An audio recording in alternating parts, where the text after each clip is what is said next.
सरकारी नौकरी की तैयारी के लिए YouTube के ऊपर हमारे चैनल सक्सेस की 98 को सब्सक्राइब कीजिए और दबाइए इस बेल के आइकन को ताकि आपको लेटेस्ट वीडियो सबसे पहले देखने को मिले, वो भी बिल्कुल फ्री में। स्वागत है आप सभी का सक्सेस की 98 में। और ये कैसलेट दिया है टाइम एंड वर्क का, जो SBI PO मेंस के एग्जाम में आ चुका है। ठीक है, और ये हालांकि कुछ वेबसाइट पर मौजूद है, फिर भी बहुत सारे बच्चे बोले भैया प्लीज आप करवा दीजिए, क्वेश्चन समझ में नहीं आ रहा कैसे करना है। हम बोले कि जाकर देख लो, वेबसाइट पर तो है ही। तो बोले भैया है लेकिन समझ में नहीं आ रहा, तो प्लीज आप एक बार समझा दो। बहुत सारे बच्चे कमेंट्स किए थे, तो इसलिए मैं आपके बोलने पर, जितने भी मेरे भाई बहन हैं उनके बोलने पर मैं लेकर आया हूं। तो आप एक बार, आपको मैं कोशिश करता हूं कि अपने स्टाइल में ही आपको समझाने की कोशिश करता हूं, जिससे आपको समझ में आ जाए। और प्लीज वीडियो को शेयर करना सभी से, कि जितने बच्चे भी एग्जाम दे रहे सबको हेल्प हो। ठीक है, तो क्वेश्चन क्या था? Each of A B C D need a certain time to do a certain work. A B C D किसी काम को मिलकर कर रहे हैं कुछ समय में। ठीक है, कुछ काम को। A can do the work in X day. A है किसी काम को एक्स डे में कर रहा है। टाइम नहीं पता है कितने दिन में कर रहा है, लेकिन ये पता है कि एक्स डे में कर रहा है। ठीक है, इसलिए मैं इसको रेड पेन से लिखा हूं। फिर क्या बोला? B can do the work in 2x day. लेकिन जो बी है उस काम को 2x डे में कर रहा है, दिन पता नहीं है, 2x में कर रहा है। ए स्टार्टेड द वर्क। ए काम को स्टार्ट किया and do it for 22 day. And उस काम को जो ए है 22 डे तक करता है। उस काम को कंप्लीट नहीं करता है, उतने दिन तक करता है। फिर क्या बोल रहा है? Then he is replaced by B. फिर उस काम को जब ए छोड़कर चला जाता है तो बी आता है उस काम को करने के लिए। ठीक है, लेकिन ए कितने दिन तक काम करता है? 22 डे तक। फिर B complete the remaining work. जो बी है वो रिमेनिंग वर्क को कंप्लीट करता है, लेकिन बी कितने दिन तक काम करता है, कितने दिन में खत्म करता है, ये नहीं दिया हुआ है। ठीक है, फिर क्या बोल रहा है? B complete the remaining work in same time as C and D together can complete the work. B उतने ही टाइम में कंप्लीट करता है जितना भी काम बचा हुआ है जो ए छोड़कर गया था, उतने ही टाइम में बी करेगा जितने टाइम में सी और डी उस काम को कंप्लीट कर देंगे। कहने का मतलब है जो काम ए छोड़कर गया था, जितना बचा हुआ काम ए छोड़कर गया था, बी उतने ही टाइम में करेगा जितने टाइम में सी प्लस डी दोनों मिलकर करेंगे। या मैं बोलूं कि ए जितना काम को छोड़कर गया, या तो फिर वो सी डी पूरा कर रहे हैं या फिर बी कर रहे हैं, एक ही बात है, दोनों को टाइम एक ही लग रहा है। ठीक है, कहने का मतलब ये है। तो बी जो है, B equal to C D, मतलब जितना सी डी टाइम ले लेंगे उतना बी टाइम ले रहा है, बस। ठीक है, अब देखो ये तो समझ गए ना, क्लियर बोल रहा है। B complete the remaining work in same time as C and D together can complete the work. जितना भी काम सी डी मिलकर कंप्लीट कर रहे हैं उतना ही टाइम बी लेगा। ठीक है, तो B equal to C D, ये तो समझ में आ गया सभी को। अब क्या बोल रहा है? The ratio of efficiency of C and D. जो इफिशियंसी है ना रेशियो का सी डी का, वो कितना है? 4:5। ठीक है, अब आगे देखो। If C and D work for alternative day starting from C, then they do the work in 44 days। ठीक है, बोल रहा है C और D का इफिशियंसी कितना है रेशियो में? 4:5। इफ और C और D क्या कर रहे हैं? अल्टरनेटिव डे का मतलब क्या? एक दिन C काम करेगा तो दूसरे दिन D, फिर C तो D, C D। अल्टरनेटिव मतलब एक एक दिन करे काम कर रहे हैं, लेकिन जो काम स्टार्ट हो रहा है वो C से स्टार्ट हो रहा है। पहले C आएगा, फिर D आएगा, फिर C, फिर D, फिर C, फिर D। ठीक है, और ये कब तक करेंगे? 44 डेज तक सी डी करते रहेंगे, अल्टरनेटिव आते रहेंगे। लेकिन पहला दिन कौन आएगा? पहला दिन आएगा सी। मतलब जब सी पहला दिन आएगा तो सी का जो भी नंबर है वो ऑड नंबर होगा। मतलब सी एक पहला दिन आएगा तो तीसरा दिन, फिर 5 दिन, 7 दिन, 9 दिन, 11 दिन, 13 दिन, 15 दिन, 17 दिन, मतलब सी ऑड नंबर पे आएगा और जो डी आएगा वो इवन नंबर पे आएगा। ठीक है, काम करने अल्टरनेटिव कर रहे हैं, और ये काम कब तक कर रहे हैं? 44 डेज। तो आपको बोल रहा है कि x का वैल्यू बताइए, कि find the value of x। x है क्या? ये। ठीक है, तो आप एक नॉर्मल सी समझिए, ये हमारा इतना काम है, यहां से लेकर यहां तक काम है हमारा। सपोज कर लीजिए ये पूरा हमारा वर्क है। ठीक है, इस वर्क को क्या हो रहा है कि एक काम कितने दिन कर रहा है? A can do the work in x day. A जो है इस पूरे काम में x डे कर रहा है। ठीक है, मतलब ए यहां तक काम करके गया, ए यहां तक काम करके गया, कितना दिन काम किया? 22/9 डे तक, मतलब 22/9 डे तक काम ए कर चला गया। ए किया ए। अब इस काम को कौन करेगा? बी। बोलना है ना कि रिमेनिंग वर्क को बी पूरा कर रहा है, मतलब इस काम को बी पूरा कर रहा है। और हमको पता है बी करे, बी उतना ही टाइम लेगा जितना सी प्लस डी मिलकर काम को कंप्लीट करेंगे, उतना ही बी टाइम लेगा। तो ये देखिए बी का क्या है, बी कंप्लीट कितने दिन में करेगा रिमेनिंग वर्क 2x डे में, ठीक है, ये तो पता है हमको। और B equal to C D, ठीक है। अब देखो ratio of efficiency of C D का क्या है 4:5। अगर एक दिन में सी 4 चेयर बनाता है तो डी कितना बनाएगा 5 चेयर बनाएगा, 5 चेयर बनाएगा। अगर एक दिन में सी 4 चेयर बनाता है तो डी 5 चेयर बनाएगा।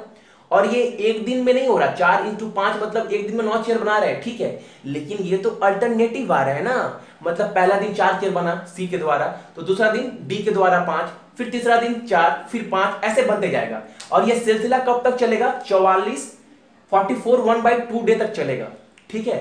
तो 2 दिन में कितने चेयर बना रहे हैं सी डी मिलकर, पहला दिन सी बनाया 4, दूसरा दिन डी 5, मतलब 2 दिन में 9 चेयर बन गए सी डी दोनों मिलाकर।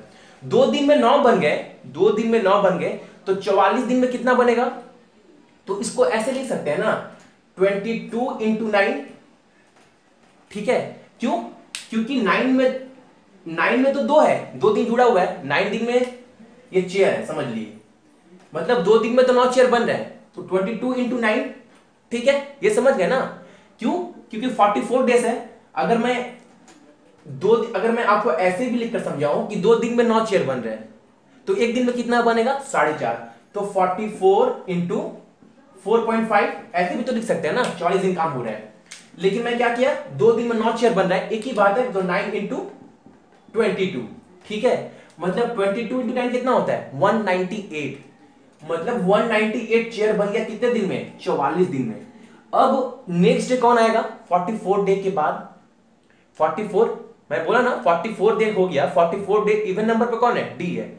अब 45वां दिन कौन आएगा सी आएगा, सी आएगा, तो सी एक दिन में कितना चेयर बना रहा है, सी एक दिन में 4 चेयर बना रहा है, लेकिन एक दिन में बना रहा है, लेकिन काम कितना कर रहा है उस दिन हाफ करेगा तो 2 चेयर बनाएगा, एक दिन में 4 तो हाफ दिन में 2, तो 198 + 2 200 चेयर, मतलब 200 चेयर ये लोग बना दिए कितने दिन में 44, इतने दिन में 200 चेयर बन गए, ठीक है। तो हमको क्या निकालना है, हमको तो x का वैल्यू निकालना है ना, तो 200 चेयर बन गए, डेली कितने बन रहे हैं 2 दिन में 9 चेयर, 200/9 लिख सकते हैं ना, जो डे लगेगा, और डे ही तो निकालना है, x का मतलब डे तो है ना, तो 22/9 लिख सकते हैं ना। और ये सी डी का मतलब क्या हुआ b हो गया, बताए थे ना, तो ये कितना हो जाएगा 200/9, ठीक है, ये समझ गए ना।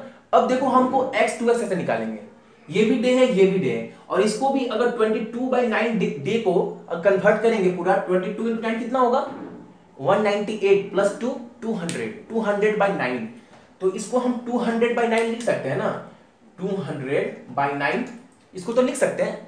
अब देखो हमको x निकालना है, तो नीचे x आएगा ना, नीचे तो x आएगा। अगर हमको डे निकालना है ना कितने दिन में पूरा कर रहा है, तो 200 चेयर बन रहा है 9, नीचे x 200/9, नीचे x, नीचे 2x आएगा, ये 2x ले रहा है ना b, तो 2x आएगा। अब देखो काम तो मेरा पूरा है, अब इसको और इसको जोड़ेंगे तभी तो मेरा काम पूरा होगा ना, इसको और इसको जोड़ेंगे तभी तो मेरा काम पूरा होगा। तो देखो ऐसे कर सकते हैं ना 200/9x + 200/9 × 2, यानी कि 18x, 9 × 2 18x लिख सकते हैं ना, 18x = 1, काम मान लेते एक ही है, = 1। अब इसको आप सॉल्व कर दीजिए तो कितना होगा 9 18 का एलसीएम कितना होता है 18, अब 18 से 9 जाएगा 2 बार में तो 400 होगा, ये कितना होगा 200, तो 600/18 हो गया, ठीक है, 600/18, ये तो x है ना, ये x है, ठीक है। अब देखो ये कटेगा 6 बार में, तो 6 बार में जाने कितना होगा 100, ये 3, 100/3x, 100/3x, तो x का वैल्यू क्या होगा, आप बोलेंगे भैया नॉर्मल क्या कीजिए, इसको काट दीजिए ना, तो 33 1/3 x का वैल्यू, तो वही तो पूछा है ना कि x का वैल्यू क्या है, तो उम्मीद करते हैं अभी तक आप लोग समझ गए होंगे। तो इसका आंसर क्या होगा 33 1/3 x का वैल्यू, नहीं समझ में आए तो दोबारा फिर आप लोग देखना, और नहीं समझ में आए तो फिर कमेंट्स करना, मैं समझा दूंगा आपको अच्छे से। ठीक है, अब देखिए सेकंड क्वेश्चन क्या था। लेकिन सब सेकंड क्वेश्चन स्टार्ट करने से पहले बोलेंगे, अगर इस क्वेश्चन को सॉल्व किया जाए ना तो थोड़ा लंबा हो जाएगा। लेकिन बार बार मैं बोलता हूं, पहले आप क्वेश्चन को समझो, क्वेश्चन को पढ़ो, क्वेश्चन को माइंड में लगाओ, क्वेश्चन पढ़ क्या रहा है। ऐसा भी तो हो सकता है मुझे पेन और पेपर की जरूरत ना पड़े, ऐसे ही आंसर हो जाए। मुंह जवानी, और ये 2-2 नंबर का क्वेश्चन था।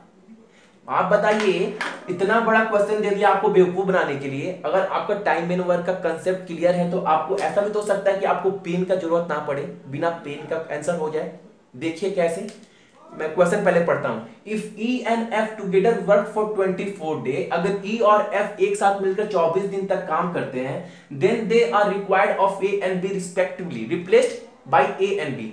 तो उसको रिप्लेस कौन करता है, ए और B. Who then do the remaining work in 20 days, remaining work को कंप्लीट करते हैं ए और बी कितने दिन में मिलकर, 20 दिन में। The efficiency of E and F कितना है, इफिशियंसी काम करने का 5:4। If E and F together complete the whole work, अगर ई और एफ मिलकर पूरे काम को खत्म करते हैं, मिलकर खत्म करते हैं ई और एफ, तो बोल रहा है हमें ये बताइए, find the difference between the work done by E alone and the work done by F alone. तो ई और एफ अकेले अकेले काम जो करेंगे उसका डिफरेंस क्या होगा। ई और एफ अगर मिलकर काम पूरा करते हैं होल वर्क, अगर वो अकेले अकेले करें तो कितने दिन में काम कंप्लीट करेंगे, यही पूछ रहा था आपसे। तो आपको पूरे क्वेश्चन पढ़ने की जरूरत नहीं थी। क्यों, आपको ई एफ पूछा ना, तो ई एफ का आपको इफिशियंसी पता है। अच्छा, अगर ई एक दिन में 5 चेयर बना रहा है तो एफ कितना बनाएगा, 4 चेयर, मतलब पूरा 9 चेयर हमको बनाना है, 9 चेयर हमको बनाना है। 9 चेयर पूरा बनाना है तो 5:9, 9 चेयर तो पूरा ई बनाएगा, पूरा चेयर तो बनाना पड़ेगा ना होल वर्क। तो अकेले अकेले अगर पूरा 9 चेयर बनाते हैं, ई अगर बनाएगा पूरा चेयर 9, तो क्या 5/9 माइनस 4/9, इफिशियंसी कितना है एफ का 4, और चेयर पूरा बनाना कितना है अकेले 9। तो यही तो पूछा है, अगर अकेले अकेले उस काम को करे तो दोनों का डिफरेंस क्या होगा वर्क का। तो 5/9 4/9 कितना होगा, 9 एलसीएम लेंगे तो 5 - 4 1/9, ऐसे आंसर निकल गया। और आप देखो, आपको इतना भी करने की जरूरत नहीं है, आप एक तरीका और कैसे कर सकते हो, देखो 5/4 कितना ज्यादा काम कर रहा है ई एफ, डिफरेंस कितना है, एक का डिफरेंस है, और टोटल वर्क करना कितना था 9, 5 चेयर 4 चेयर, टोटल वर्क जो चेयर बनाने हैं वो 9, तो 1/9 डिफरेंस है वो लोग का वर्क का। ठीक है, समझ गए ना, ये आंसर हो गया। तो देखो थोड़ा स्मार्टली करना है, ऐसा नहीं है कि आप पूरा क्वेश्चन पढ़ेंगे तो करेंगे। मेरे ही क्लास में, जो क्लास मैं बैच चला रहा हूं, उसमें एक बच्चे ऐसा कर भैया बोलता, भैया ये बताइए ई एफ, समझाया, लेकिन मैं दोबारा ये भी समझाया बाद में कि देखो जरूरी नहीं है कि आपको सारा क्वेश्चन पढ़ने की जरूरत है, आप थोड़ा माइंड लगाओ, आपका आंसर निकल जाएगा। तो कहने का मतलब कि अपने अंदर क्वेश्चन को डाइजेस्ट करिए, क्वेश्चन बोल क्या रहा है। आप बुकिश लैंग्वेज में मत जाइए कि आपको पूरा बुक्स पढ़ना पड़ेगा, ये फिर आपको पूरा समझना पड़ेगा, पेन पेपर आगे एक बार स्टेप, स्मार्टली ग्रैब करना एग्जाम को। ठीक है, सो आज के लिए आप सभी का थैंक यू।